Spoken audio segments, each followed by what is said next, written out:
Salut amis madrilènes, j'espère que vous allez bien. On est parti aujourd'hui pour la vidéo du jour. On est parti donc aussi pour une nouvelle semaine côté Real avec deux matchs cette semaine. Jeudi, le Real Madrid va recevoir Levante, un choc des extrêmes en Liga entre une équipe du Real déjà championne et une équipe de Levante qui essaye et qui luttera jusqu'au bout d'aller chercher son maintien, même si voilà, cette équipe de Levante est tout de même en grande difficulté. Et puis 3 jours plus tard, on aura aussi le déplacement du côté de Cadix. Cadix qui est aussi une équipe qui est en difficulté, qui lutte pour son maintien, mais qui a tout de même beaucoup plus de chances d'aller se maintenir que cette équipe de Levante. Aujourd'hui au programme les amis, quelques petites informations et déclarations par rapport à ce match hier et ce derby du côté de l'Atlético Madrid. Et puis on aura quelques petites stats et une information notamment sur l'un des dossiers mercato important madrilène. La défaite hier du côté du Wanda Metropolitano 1-0. Pour ceux qui veulent retrouver le débrief de cette rencontre, eh bien il défile juste au-dessus de moi. But de Yannick Ferreira Carrasco juste avant la mi-temps sur un penalty et une faute de Jesus Valiero. On en parlera dans quelques instants de cette faute de Jesus Valiero. Dans un match où, voilà, on a bien vu que la motivation madrilène n'y était pas forcément, surtout sur la première période. Il y avait aussi un gros turnover réalisé par Carlo Ancelotti. Bon, voilà, on a vu aussi qu'évidemment cette équipe de l'Atleti, notamment sur la première période, elle avait abordé cette rencontre plutôt de manière très professionnelle et avec énormément d'envie côté madrilène après ces deux matchs importants sur la semaine face à l'Espagnol et face à Manchester City surtout. Évidemment, il y avait peut-être un petit peu moins de motivation et aussi de la décompression. Regardez d'ailleurs quelques images, la sortie de Casemiro en seconde mi-temps. Grand sourire entre Casemiro et Carlo Ancelotti, l'accolade alors qu'on est sur un derby où on est mené 1-0. Donc voilà, quand vous voyez ces images les amis, eh bien vous comprenez tout de suite que le Real n'a pas donné beaucoup d'importance à cette rencontre face à l'Atlético Madrid. Regardez aussi, ça c'est complètement fou. Dans d'autres circonstances, évidemment que ça ne serait pas passé du côté des supporters madrilènes et de la presse espagnole. Là, on est sur des circonstances un peu particulières. On est sur le 3e match de la semaine après une remontada incroyable face à Manchester City. Mais sur un derby et sur toute autre circonstance, évidemment que ces images, elles auraient fait beaucoup parler. Là, c'est pas pareil. On ne va pas forcément en tenir rigueur aux Madrilènes. Regardez, on est sur la fin de rencontre. On voit de très grands sourires du côté du banc de touche madrilène. Donc on l'a dit, voilà, la rencontre au final, elle n'avait pas beaucoup d'intérêt pour le Real Madrid. On a aussi vu cette image pendant le match, le visage concentré de Karim Benzema qui a pu être laissé au repos et qui jouera jeudi face à Levante. Et évidemment, on sait aussi que Karim, dans sa tête, il est conscient que ce genre de match face à l'Atlético, ça pouvait être quelque chose de compliqué en ce qui concerne le risque lié aux blessures. Donc, c'était la bonne décision de voir Karim sur le banc de touche. Côté madrilène, les amis, voilà, les 3 prochains matchs en Liga, les 3 dernières journées, ce sont des matchs où il faut se préparer au mieux pour affronter Liverpool à la fin du mois. Il faut aussi éviter toute blessure. Et hier, ce match face à l'Atlético, c'était un match où c'était quand même assez risqué en ce qui concerne certaines blessures. Donc voilà, c'était la bonne idée d'avoir Karim sur le banc de touche. On jette un coup d'œil rapidement aux 2 quotidiens madrilènes, Marca et AS, qui ne parlent que très peu de la victoire de l'Atlético.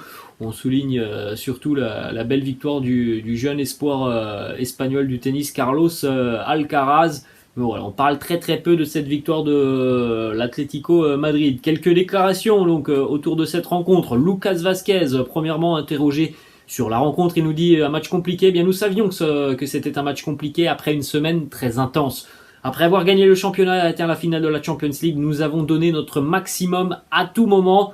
On l'a dit hier pendant le débrief, beaucoup mieux sur la seconde mi-temps côté madrilène. C'est vrai que tu peux te dire presque qu'hier, voilà, il y a possibilité de faire un match nul. Mais on l'a souligné aussi, il y a eu beaucoup de situations côté Atlético. En ce qui concerne le Real, c'était beaucoup des frappes lointaines. Mais au final, c'est vrai que sur la seconde mi-temps, on voit une équipe de l'Atlético qui, je pense, sur le dernier quart d'heure, a beaucoup souffert parce qu'elle s'est mis en tête aussi que cette équipe du Real, elle était capable, comme d'habitude, de revenir en fin de match et ils se sont fait peur, les colchoneros, sur la fin de rencontre. Autre déclaration de Lucas Vázquez sur le manque de précision pour égaliser. Il nous dit c'est vrai qu'en première mi-temps, il était plus difficile pour nous de sortir proprement les ballons et de faire nos mouvements. En deuxième mi-temps, nous avons dominé davantage, nous aurions pu égaliser, mais nous n'avons pas été assez précis. Ensuite, autre déclaration par rapport à la préparation de la finale face à Liverpool. Il nous dit la meilleure façon de se préparer à cette finale et de prendre ceux qui restent au sérieux. Nous devons donner le meilleur de nous-mêmes, c'est ce que l'on attend évidemment sur les 3 derniers matchs de Liga. Les rotations, le turnover, la finale, il nous dit l'entraîneur décide de la composition des équipes. Nous entrons pour faire de notre mieux.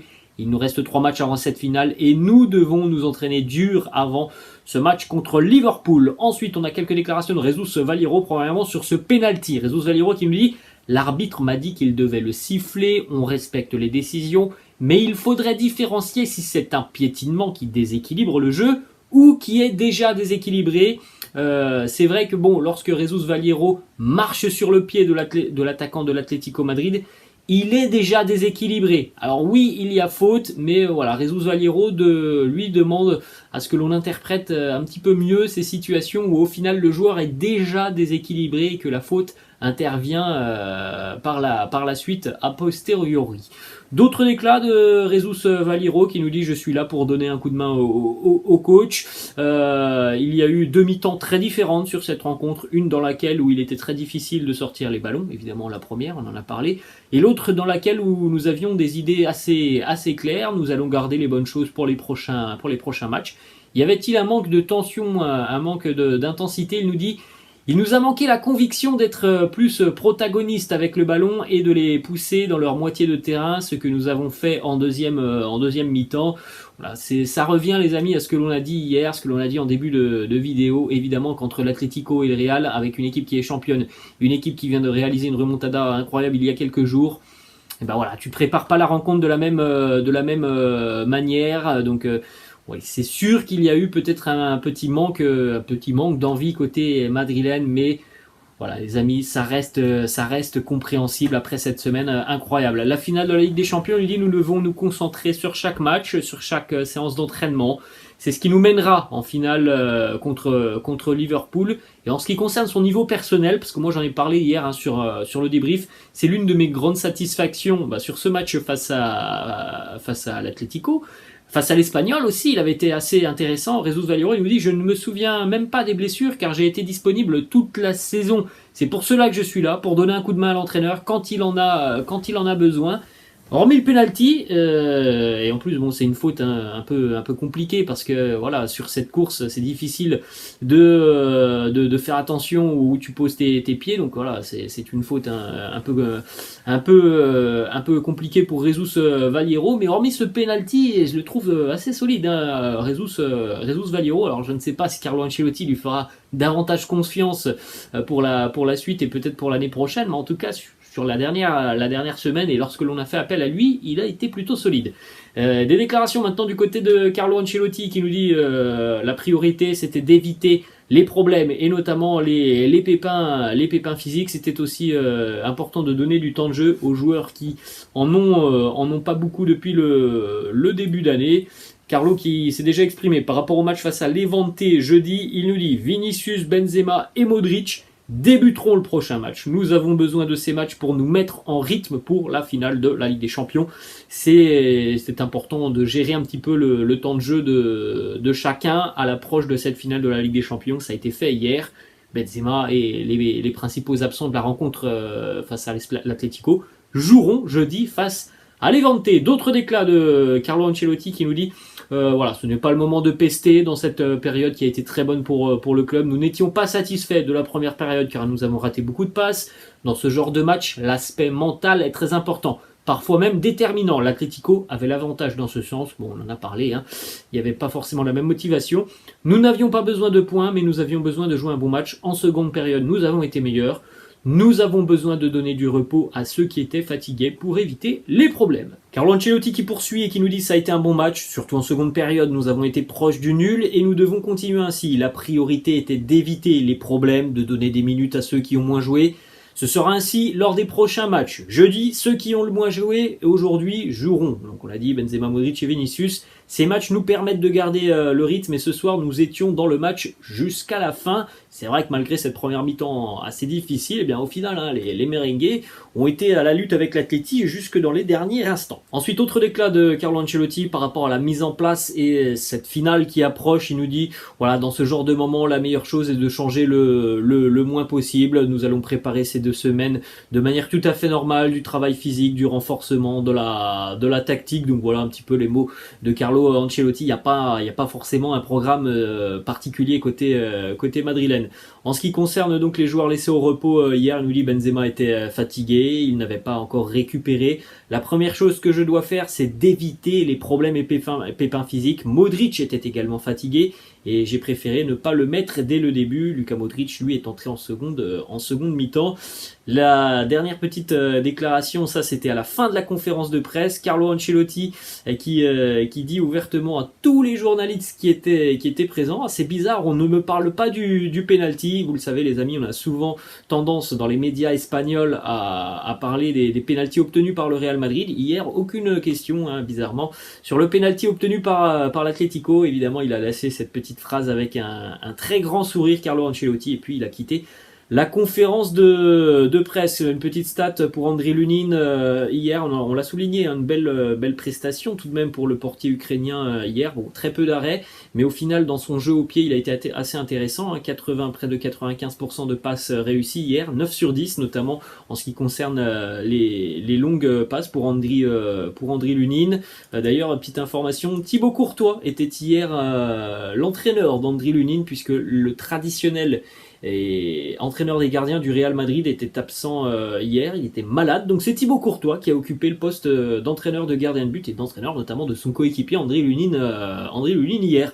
Et on va donc terminer les amis avec cette information mercato, hein. C'était l'un des gros dossiers du Real sur ce mercato estival, accompagné du dossier Kylian Mbappé. Là c'est l'information qui concerne Erling Haaland. Alors c'est confirmé par plusieurs médias, le quotidien The Athletic, David Ornstein aussi, un compte quand même à 1 million d'abonnés, journaliste anglais.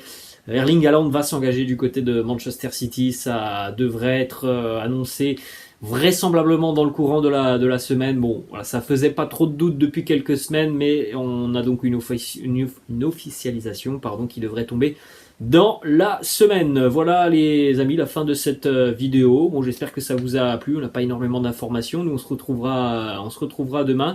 N'hésitez pas les amis à me laisser en commentaire votre ressenti donc par rapport à cette rencontre face à l'Atlético. Est-ce que vous trouvez que certains comportements madrilènes n'auraient pas dû avoir lieu hier quand on voit tous les sourires affichés? Moi bon, j'ai déjà répondu, je pense que on peut pas forcément en vouloir aux Madrilènes de ne pas avoir mis énormément d'intensité sur ce genre de rencontre après cette semaine complètement incroyable. Voilà les amis, la fin de cette vidéo. J'espère que ça vous a plu. Je vous laisse. Je vous dis à demain. Ciao.